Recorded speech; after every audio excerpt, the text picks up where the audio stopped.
नमस्कार दोस्तों। RBI governor ने कहा है कि जो इन्फ्लेशन रेट है उसमें तेज़ी से गिरावट आ रही है और ग्रोथ के लिए हमें मॉनेटरी पॉलिसी के सपोर्ट की ज़रूरत है। तो बेसिकली हम समझेंगे इसमें कि मॉनेटरी पॉलिसी होती क्या है। ठीक है, मॉनेटरी पॉलिसी एक टूल है आरबीआई का जो इन्फ्लेशन कंट्रोल के लिए यूज़ किया जाता है।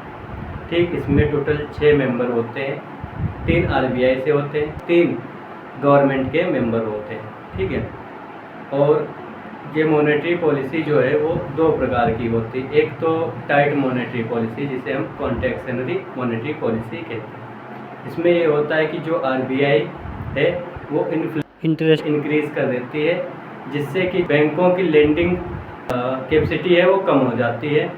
और इसमें मार्केट में जो लिक्विडिटी है उससे क्या होता है कि जब लिक्विडिटी कम होगी, लोगों के पास पैसे कम होंगे तो डिमांड कम होगी। जब डिमांड कम होगी तो जो मार्केट में इन्फ्लेशन है वो कम हो जाएगी। ठीक है, और दूसरी जो है इसका प्रकार है वो कहते हैं चीप मॉनेटरी पॉलिसी या एक्सप्लानेशनरी मॉनेटरी पॉलिसी।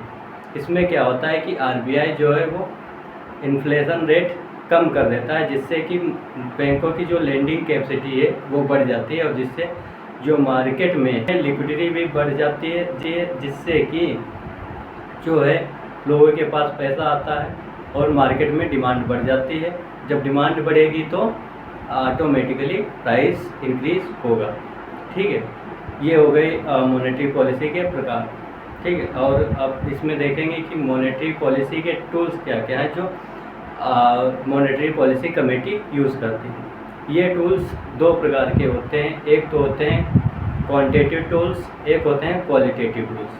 क्वांटिटेटिव टूल्स में जिसमें कैश रिजर्व रेशियो यूज़ किया जाता है, statutory liquidity ratio, repo rate, reverse repo rate, bank rate, margin standing facility और ओपन मार्केट ऑपरेशन, इतने टूल्स यूज़ किए जाते हैं क्वांटिटेटिव में।